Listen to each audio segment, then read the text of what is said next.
¿Qué tal? ¿Cómo les va? Bienvenidas y bienvenidos a esta emisión de Jueves de Debate 22. Hoy vamos a hablar sobre la crisis hídrica aquí en México. Y ciertamente en los últimos meses pues hemos leído, escuchado con gran preocupación que México se encuentra en medio justamente de esta problemática. Además de la sequía que recorre nuestro país, también por el cambio climático, enfrentamos problemas de una pésima distribución, una ley nacional de aguas que tiene más de 30 años, desde principios de los 90, que fomenta también la desigualdad. También tenemos contaminación, mantos acuíferos sobreexplotados, fugas y una pésima cultura de consumo del agua. En fin, que así podríamos seguir sumando una cantidad de problemas, pero la pregunta que se hace necesaria es, ¿qué hacemos? ¿Cuáles son las salidas y por dónde empezamos? Porque lo que es innegable es que el problema va creciendo y todo esto se suma pues a la crisis medioambiental que vivimos en todo el planeta. Así es que para tratar de desmenuzar todos estos temas, hoy doy la bienvenida a dos destacados especialistas de nuestra máxima casa de estudios, la UNAM. Déjenme presentarles, doctor Fernando González Villarreal, bienvenido, ¿cómo está? Usted es coordinador técnico de la Red del Agua UNAM y director del Centro Regional de Seguridad Hídrica. Muchas gracias por estar aquí. Gracias por invitarnos. Al contrario. Maestro Eduardo Vega, bueno, tú estás al frente de la Coordinación Universitaria para la Sustentabilidad. Así es, muchas gracias por la invitación. Al contrario, muchas gracias a ambos. El problema es enorme. Yo voy a poner una pregunta sobre la mesa, muy concreta, y pues, ¿qué le parece, doctor Villarreal, si empezamos con usted? Así de concreto. ¿Enfrentamos una crisis hídrica en México? Sí, ¿y de qué tamaño? Estamos preparando hoy una participación de México y Centroamérica, América en general, para el Foro Mundial del Agua que se va a celebrar en Asia, en Bali, en mayo precisamente de este año. Y este Foro Mundial del Agua y otra reunión de Naciones Unidas sobre el agua del año pasado, lo primero que reconocen es que la crisis que en el mundo era realmente regional, realmente por países, se ha generalizado. A partir de la primera reunión de Naciones Unidas en el año de 1977, se trató de prevenir la crisis del agua, pero la realidad es que hemos fracasado como habitantes del mundo y hoy tenemos una crisis generalizada y que se manifiesta, por ejemplo, en una situación muy difícil y peligrosa en Ciudad del Cabo, donde se inventó el término día cero. También tuvimos una crisis grande en Sao Paulo hace unos años, en Monterrey el año pasado y hoy mismo. En Sudamérica, prácticamente uno de los afluentes del río Amazonas se secó el año pasado, el río Solimais. Y esto realmente nos alerta a decir que la crisis que tratamos de prevenir ya está con nosotros. Esta es una crisis global y desde luego tiene manifestaciones también en México. Y es una crisis que podríamos denominar de seguridad hídrica. ¿Qué quiere decir esto? Seguridad hídrica implica 4 cosas. Primero, el garantizar agua de buena calidad y en buena cantidad, en cantidad suficiente para las personas. En segundo lugar, garantizar que tenemos agua para la salud de los ecosistemas. La salud de los ecosistemas. En tercer lugar, que tenemos también agua para poder abastecer a las industrias y a las actividades productivas que son inherentes de nuestra civilización. Y finalmente, poder plantear que tenemos una sociedad resiliente a los fenómenos hidrometeorológicos extremos, que podemos recuperarnos después de estos fenómenos, aún en condiciones de cambio climático. Entonces tenemos una crisis de seguridad hídrica y estamos hoy trabajando en poder tener índices y una plataforma que nos diga cómo vamos avanzando o retrocediendo en el fenómeno de tener seguridad hídrica. Evidentemente, hoy no tenemos seguridad hídrica en una buena parte del país ni en el Valle de México. De acuerdo. Maestro Vega, a ver, Dice aquí Fernando que es una crisis a nivel global. Estamos hablando también de un fracaso de un modelo civilizatorio, estamos pensando en que eso tiene que ver, desde luego, con el cambio climático, supongo, ¿no? O sea, toda la crisis socioambiental a nivel global, porque ¿de qué otra manera podríamos explicar, digamos, esta problemática a nivel mundial? Sí, no hay duda que la variable sociodemográfica importa muchísimo. Si fuéramos sociedades relativamente pequeñas, tendríamos requerimientos de agua igualmente de menores volúmenes diarios y anuales. Somos sociedades sociodemográficamente muy grandes y necesitamos agua para el bienestar social, para mantener o mejorar las condiciones básicas de vida, para hidratarnos, para saciar la sed, para mantener el metabolismo de todo mundo, pero también, como ya lo dijo el doctor González Villarreal, para que las actividades económicas mantengan en la localización donde se encuentran la articulación y su dinámica sin interrupciones.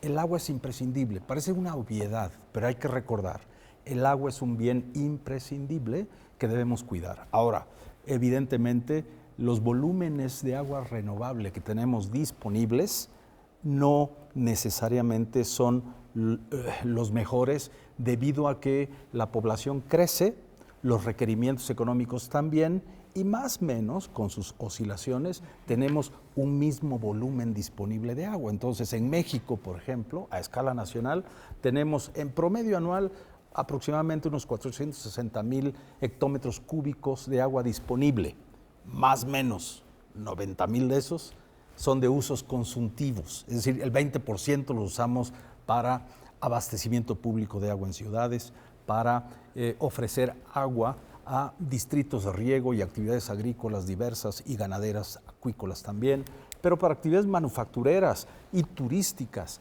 y para generar energía termoeléctrica o diferente a la hidroeléctrica, porque la hidroeléctrica usa agua, no hay duda, pero la deja correr, no es un uso consuntivo o extractivo.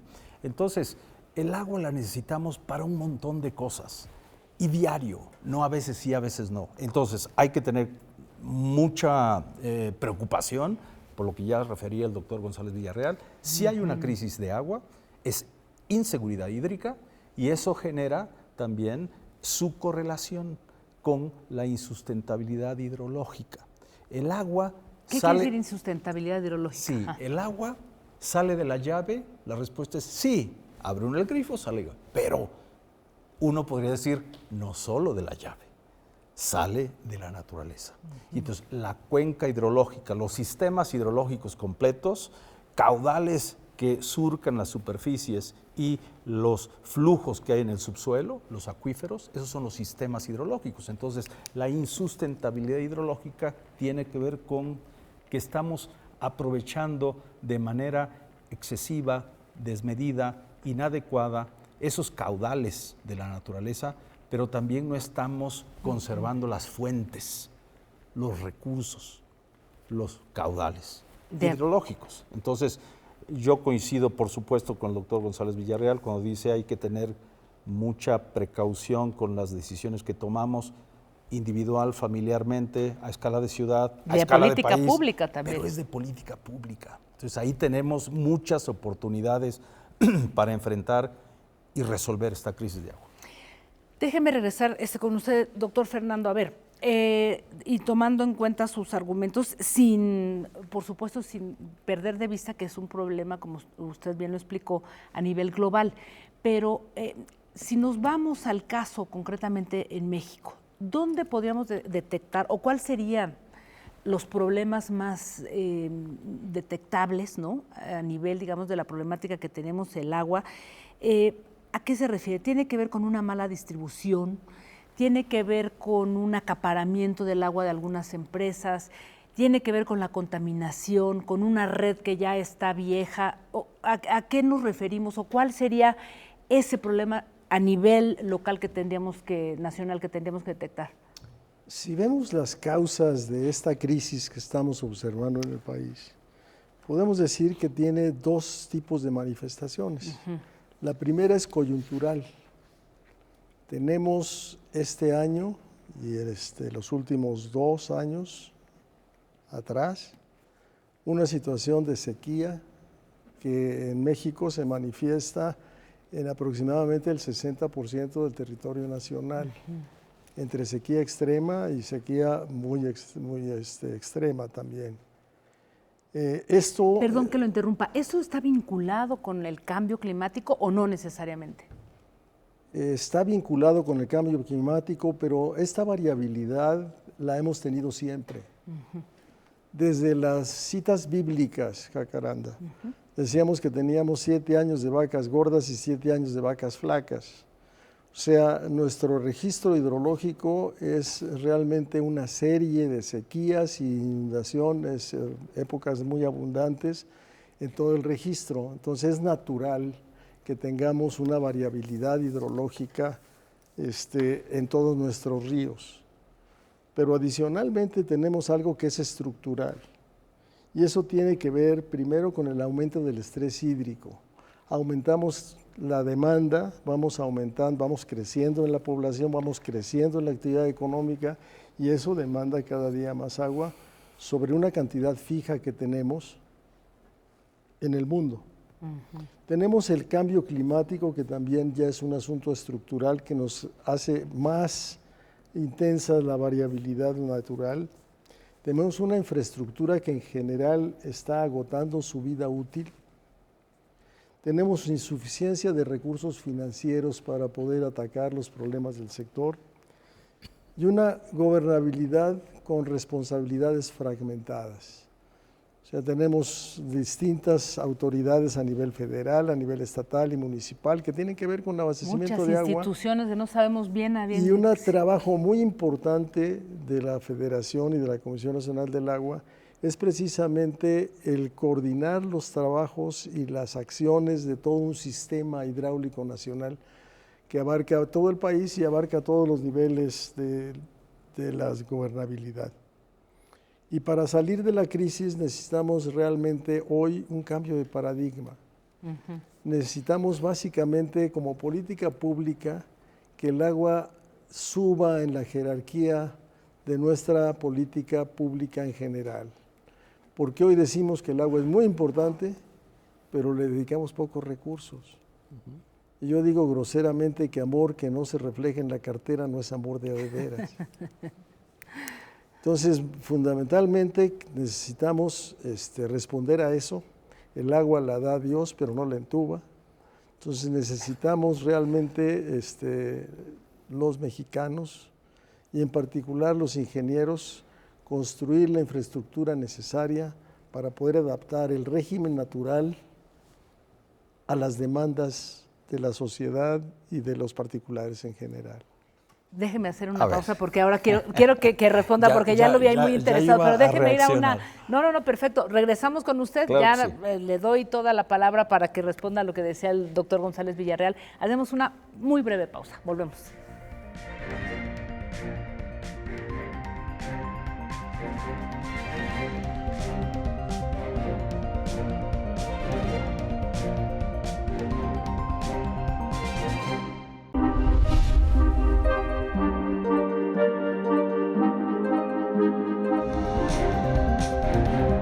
Frente a esas disyuntivas, no debemos olvidar que la verdadera libertad comienza con el respeto a quien piensa distinto a uno. Para conocer es necesario preguntar. Apoyar a las mujeres, apoyar a los grupos vulnerables a través del arte y la cultura es responsabilidad de todos. Cultura y activismo para eliminar la violencia de género. Bien preocupante socialmente, que es el tema del clasismo, del racismo, de la discriminación, y que la única vía es la educación. Debate 22. Temas como la gentrificación, expulsión, la discriminación cultural y los desalojos masivos, pues volvieron a la discusión pública. Aquí está como el reflejo de esta gran ciudad, de este gran pueblo. Son estas cosas las que nos llenan el alma, son actos de justicia.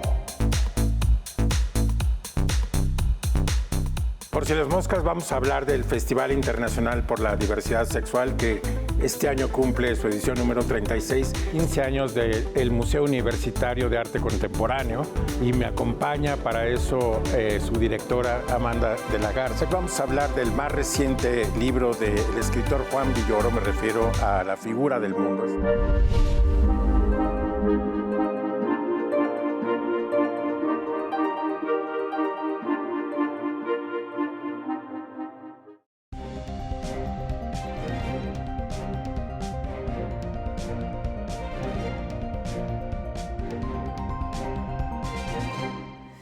Seguimos hablando de la crisis hídrica en México, y justamente después de que el doctor González Villarreal decía algo que me parece muy interesante. Necesitamos un cambio de paradigma, y usted ahí quería decir algunas otras cosas. Adelante. Sí, el doctor González Villarreal ha puesto varios dedos en diferentes llagas, y es muy importante lo que ha mencionado. Quiero poner de ejemplo algunos, 2 o 3. Decía, la infraestructura hidráulica que se ha construido en el país, y eso es un esfuerzo de política pública más que encomiable e imprescindible en su momento, y lo sigue siendo hoy. No obstante ello, ya tiene una vida útil cumplida. La gran parte de esa infraestructura que tenemos hoy, y otra está por cumplir su vida útil.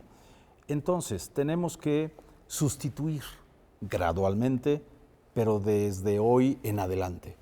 Y eso no se hace con propuestas por escrito o habladas. Se hace con recursos públicos que se invierten de manera directa en la innovación tecnológica, las nuevas instalaciones de infraestructura, que es equipamiento, por supuesto que redes de distribución de agua potable, pero también de colecta de las aguas servidas, y de manera creciente hay que invertir mucho también a partir de hoy en plantas de tratamiento de aguas residuales, para que usemos crecientemente cada vez más aguas tratadas de origen residual, para no estar extrayendo agua de primer uso o agua potable para usos que no merecen esa calidad de agua. Entonces, por supuesto que necesitamos más y nueva infraestructura. Entonces, necesitamos más presupuesto público para gastarlo bien. Si uno toma las cifras de la Secretaría de Hacienda y Crédito Público, del 2015 al 2021 ha habido una caída drástica de presupuesto en términos reales. Es decir, quitando la inflación como efecto que puede distorsionar las cifras nominales, en términos reales hay una caída del presupuesto del 2015 al 2021. 2022 empieza a revertirse esa tendencia un poquito, y en 2023 también se revierte un poco, pero no es suficiente. Entonces, lo que se ha dicho desde la UNAM y desde muchísimas otras casas que hacen investigación seria y de frontera sobre estos asuntos, es que uno, no el único, pero un tema que debemos discutir y acordar, ojalá, como sociedad y como gobiernos, es aumento sistemático del presupuesto para apoyar los recursos hídricos que requerimos. Pero déjeme ahí hacer una interrupción, Eduardo, porque me parece muy importante vincular esto con lo que mencionaba hace un instante, ¿no? Nuestros recursos hídricos o este sistema hidrológico que decías se ha utilizado de forma inadecuada. Pero ¿cómo entonces, o sea, más allá de lo que se necesita, ¿no? Y que ustedes lo están explicando muy bien, yo me pregunto a nivel, digamos, del cambio de paradigma, de todo esto que necesitamos hacer, por ejemplo, si las metrópolis son las que consumen la mayor cantidad de agua, ¿no? Tenemos planes de desarrollo urbano que están construyendo cemento, edificios, y eso también impacta a este sistema hidrológico. Entonces, ahí pareciera que no solamente es una cuestión de dinero, sino que por el otro tenemos una política urbana errónea. Sí, perdón, rapidísimamente. Yo creo que una perspectiva, no la única, pero una perspectiva importante es la economía circular. Es decir, hay que darle varias, digamos, fases de aprovechamiento a los mismos recursos. En relación con el agua, debemos de aprovechar los caudales y los volúmenes que tenemos disponibles más de 4 o 5 veces si es que tenemos entonces plantas de tratamiento de agua residual adecuados para hacer el tratamiento que corresponda. Depende del origen de esa agua residual, si tiene metales pesados, si no los tiene, si solo son, digamos, carga orgánica. Depende del agua residual, por supuesto, y depende del uso siguiente que se le quiere dar a ese caudal. Pero entonces eso lo sabe muy bien el doctor González Villarreal, lo saben muy bien los ingenieros hidráulicos que tienen décadas de especializarse en estos asuntos. Los economistas que nos acercamos a estos temas también lo sabemos. Entonces, el cambio de paradigma puede ser un ingrediente importante de economía circular, darle más veces aprovechamiento y uso al mismo volumen de agua. Y eso vale para los otros insumos también. Y la generación de residuos sólidos urbanos, por ejemplo, pues hacer la separación de basura, la clasificación, para que se conviertan en insumos con valor económico que puedan ser reintroducibles al circuito productivo otra vez, como nuevos insumos reprocesados. Cartón, papel, aluminio, vidrio, un montón. Entonces, desde la economía circular se puede hacer un aprovechamiento repetido de los mismos insumos sin estar impactando tanto la naturaleza. De acuerdo. ¿Quería usted comentar algo a este punto o insistiría yo, doctor, en esto que se ha explicado muy bien? Tiene que ver con la infraestructura, tiene que ver con un mayor presupuesto. ¿Qué hacemos con todas estas prácticas, con todos estos usos que le estamos dando a nivel, por ejemplo, hablábamos de la agricultura, ¿no? Que a mí me parece muy interesante eso que ustedes comentaron en una conferencia que tuvieron en la UNAM, y la verdad impacta a todas luces, ¿no? Que sea más de un 70% lo que la agricultura, ¿no? Chupa a nivel del agua. ¿Qué hacemos ahí? ¿Cómo cambiamos el paradigma en ese terreno? Mire, la universidad se ha ocupado del agua desde hace mucho tiempo. Yo creo que las distintas entidades universitarias han hecho contribuciones muy importantes. Desde el Instituto de Ingeniería, por ejemplo, casi toda la infraestructura tiene algún insumo precisamente de la universidad, del Instituto de Ingeniería, nuestras leyes, nuestra política pública. Y la universidad se preocupa por el agua y por eso tenemos la red del agua de la universidad, que me honro en coordinar. Pero coordinamos a 26 distintas dependencias que trabajan sobre el agua. Entonces, el agua es un recurso muy especial, es muy interdisciplinario y intersectorial. Y entonces hemos producido 2 documentos que se llaman Perspectivas del Agua en México, en donde planteamos precisamente la problemática, nuestro diagnóstico y cuáles son las principales soluciones, en qué consiste este cambio de paradigma que estamos nosotros pensando. Y lo hicimos también para uno de las regiones más complicadas desde el punto de vista hidráulico, hidrológico en el mundo, que es el Valle de México.